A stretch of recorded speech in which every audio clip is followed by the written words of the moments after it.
Cedric Richmond. I want to thank the gentlelady and scholar from Ohio for recognizing me and putting on this series tonight. Mr. Speaker, just a few weeks ago on January 12th, right here in this chamber, President Obama proudly declared to the citizens of the United States that the state of our union is strong. With that, I agree. However, tonight, just as I did in New Orleans on this holiday, I must stand here and give the State of the Dream address. So today I stand in this chamber and report to the world that the state of the dream is in disrepair. It's in disrepair because of neglect by some and intentional harm by others. Let me first just state what I believe his dream to be. And this is in his own words. In accepting the Nobel Peace Prize, Dr. King said, "I have the audacity to believe that people everywhere can have 3 meals a day for their bodies, education and culture for their minds, and dignity, equality, and freedom for their spirits." So why do I say that dream is in disrepair? Well, inadequate funding, misguided policies stand as a bar to many kids of color from getting a quality education, just like Bull Connor stood in the schoolhouse doors during the Civil Rights Movement. Why do I say the dream is in disrepair? Because too many African-American children have better access to guns and drugs than textbooks and computers. And far too many of them choose drugs, guns and drugs. Why do I say the dream is in disrepair? Because the Supreme Court rolled back the protections for minority voting rights. Why do I say the dream is in disrepair? Because the Supreme Court, in a Supreme Court hearing on minority admission policies to colleges and universities, one of our Supreme Court justices demonstrated his bias, his ignorance, and his lack of understanding by trying to justify why blacks should go to lesser colleges and universities. Why is the dream in disrepair? Because the black Supreme Court justice sat there and said nothing. Well, if I was in college and I was playing spades, I'd call him a possible, because you can't count on him to hold up when the game starts. Why do I also say the dream is in disrepair?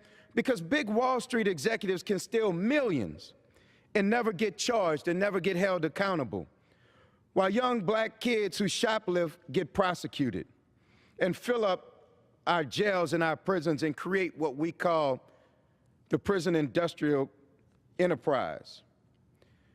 Some ask, why do the poor and uneducated continue to steal and cheat? Well, the answer is simple: because the rich and educated keep showing them how. So as we stand here this month and celebrate Black History Month, we will not only describe some of the problems, but we will go into some of the solutions that have been tested over time. But let me just say that Dr. King and the generation before us did a great job of making this dream a reality through sacrifice, hard work, and commitment. But somewhere in my generation, we fell off from that sacrifice, determination. Far too many of us are letting reality shows and music videos give our children their misguided sense of morals. Too many of our African-American and white middle-class families who have achieved the dream are excited that they're there, but they're telling the rest of the world to get it the best you can. The dream can be realized when everyone realizes that you're not going to help minority communities in spite of minority communities, but we're going to bring them to the table and let them be a co-participant in drafting their accomplishments. So where do we go from here? We continue to invest in things that we know are proven leaders and proven ways out of poverty and ways to get ahead, like education. We have to invest in the Pell Grants in our historically black colleges and universities because we know that education is the best way out of poverty. We have to invest in summer jobs so that kids in urban areas and impoverished communities can get exposure to a different way of life so that they can help themselves. And we know that a summer job reduces the dropout rate by 50%. What else can we do? We can invest in job training. We can invest in disadvantaged businesses. We can do a number of things. And the good part about it is we have a Congressional Black Caucus that can stand here and introduce legislation if the other side would meet us halfway. So the state of our union will continue to be strong. The state of the dream will become a reality when people join hands together to make sure that the least of us have every opportunity in the world. And I will tell you that the dream was strong. The dream is the same dream that allowed my mother, who's from the poorest place in the country, one of 15 children, to achieve her college degree and raise 2 sons who went off to Morehouse. So the dream is real when I, as the son of a single mother, can go to Morehouse, Tulane Law School, and the Harvard School of Government. That's the dream.